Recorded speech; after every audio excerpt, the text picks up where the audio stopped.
1. This happened around about this time last year, while I was broke and struggling to make ends meet.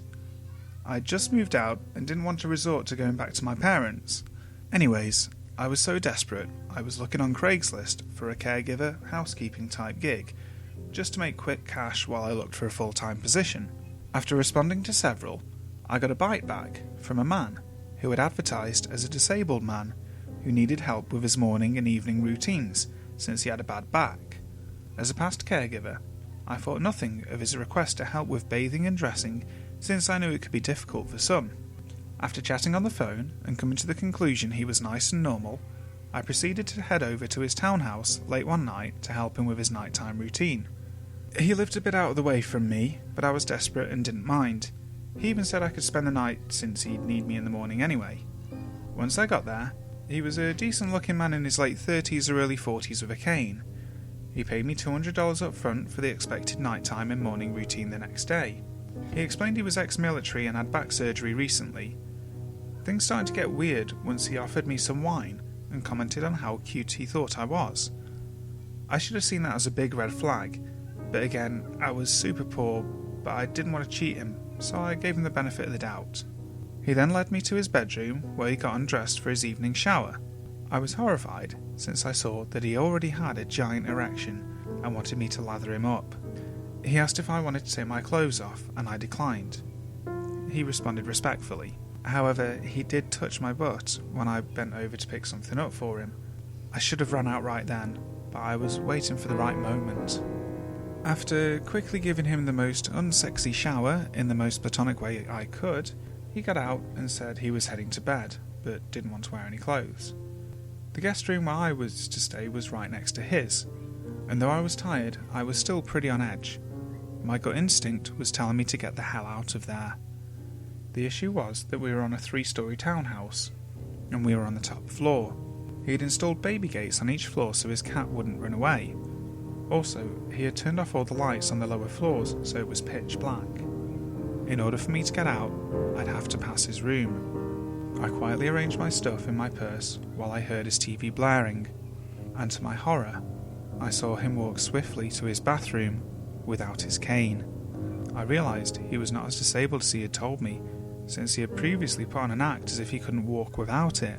He also still had his hard-on, and was holding a giant bottle of lotion with him. As quickly and quietly as I could, I fled, and ran the hell out of the room while he was in the bathroom, and jumped like an Olympic sprinter over the cat gates, down the dark stairs. As I threw the front door open to run to my car, I heard his house alarm go off. I got into my car as fast as lightning, heart beating like crazy. I immediately got phone calls from his number, and every car that trailed me had me terrified until I was out of there. Finally, after a 2-hour drive, I was back at my place and grateful I was out of there. Who knows what could have happened if I had stayed overnight, but I didn't want to stay to find out. 2. It was a few weeks before my junior year of college, so this was 2010. I wanted to sell an old couch from my previous house because we were getting 2 new roommates and they already had couches. I posted the ad on Craigslist, and 15 minutes later I got an email. The guy said he would pay $75 for the couch. I had listed it at $100, but he also said he'd bring some Xbox games to trade to make up the difference. Okay, pretty nice. So he pulls up later in a truck with 2 women in the bed. I insist on helping him get the couch outside, but he says no, and has the 2 women do it. Then it gets interesting. He says he only has $50, but if I took the money, he would give me one of the girls for 20 minutes. Keep this in mind that he told me this as the couch is sitting in his truck. I didn't know what to say. I took the $50 and said to just leave. He was insulted for some reason and threatened to come back and, I quote, beat my ass and rob me blind. We moved to our new house the next day with our new roommates. Fast forward a month and I'm reading my school's newspaper, and on the front page was a picture of my old street with the headline, "Man arrested intimidating students at a party with a crowbar, my old residence." His name was Bruce, and his criminal background included 17 misdemeanors and a dropped rape and attempted kidnapping charge. Also, just as the icing on the cake, he was also wanted in Ohio on numerous stalking charges. Craigslist? Never again.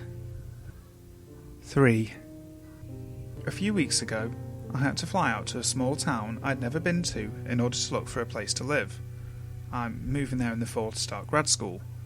My boyfriend flew with me, and before the trip I researched all sorts of apartments on Craigslist and set up a bunch of appointments.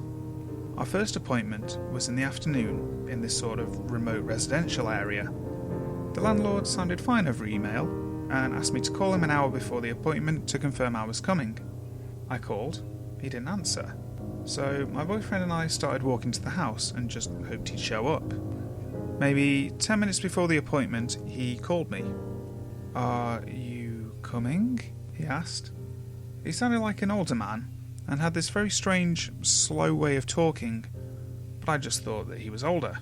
"Yeah, we're in front of the house now." He got extremely upset. "We?" "Oh yes, my boyfriend's with me." "You never told me you had a boyfriend. You never said that." It had never crossed my mind to have to tell him this information. Since my boyfriend would not be coming to live with me, he was just helping me look for apartments on the trip.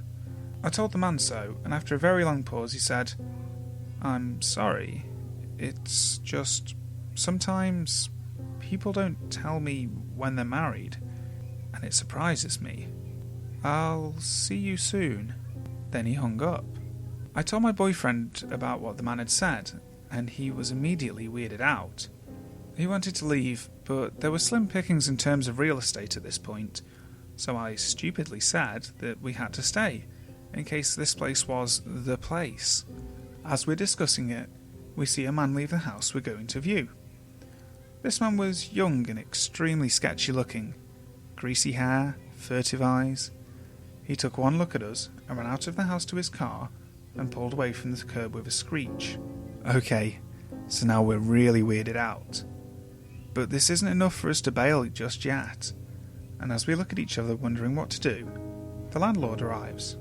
He's in his 50s, very tall and very strong looking. His eyes are completely blank and empty of warmth or emotion. He slowly walks up to us and says, "I'd shake your hands, but mine are dirty."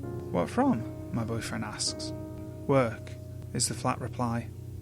He asks us a lot of questions about me, completely ignoring my boyfriend. The entire time he stares into my eyes without blinking. What am I going to school for? What other places am I considering for living? Is my boyfriend moving to this town too? I try to give answers that are as vague as possible. Meanwhile, my boyfriend asks the landlord questions of the same kind, which he refuses to answer. Then he says, "Let me show you the basement." At this point I should have noped out of there, but I didn't. I kept thinking this was an eccentric old man from a small town, and that we were just feeling paranoid.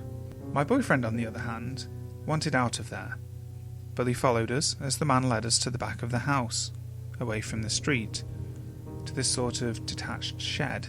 He opened the door, and we saw that there were stairs leading down into utter darkness. He flipped the switch at the top of the stairs, and the lights didn't come on. Normally the response for this is, "Oh shit, the light's out," or something like that, but he just said, and slowly walked down into the darkness. He stood there, without moving, in the dark, and said, "Aren't you coming down?" "There's nothing to see if the light's out," says my boyfriend. The landlord just stands there for a long time, and slowly walks up the stairs and closes the basement door without saying anything. He took us into the house. Weird and increasingly creepy things ensued. The front door, which is the only exit to the house, locked automatically, and when my boyfriend tried to fiddle with it, the man got really upset and told him to leave it alone. He managed to get it open secretly though. The man kept trying to box us into small rooms, and according to my boyfriend, kept reaching his hands into his pockets, only to take them away when he caught us looking. On Craigslist, and in person, the man claimed that there was a grad student already living in the house, but the evidence of that seemed arranged. There were neat piles of generic textbooks on the table, but not other things a 20-something might read. There was a bowl of fruit on the table, but no other food in the fridge or pantry, or utensils. There were maybe 3 t-shirts in the closet. This supposed grad student wasn't out of town, but the landlord couldn't say what school he went to or how long he'd been renting the house. Finally, the man had showed us every single room in the house but one. This one he refused to open, claiming it was just the attic and we didn't need to see anything up there. He gave us several reasons when we inquired. It was unfinished. There was furniture up there. It smelled bad. This last one I believed, because standing near the door, it smelled terrible. Finally, we made our excuses and bolted out of there. The man walked us out, pretending to go to his car to leave, and when he thought we had turned the corner, slowly sauntered back into the house. My boyfriend, fixated on the idea that there was something wrong with this guy, Googled the man that night.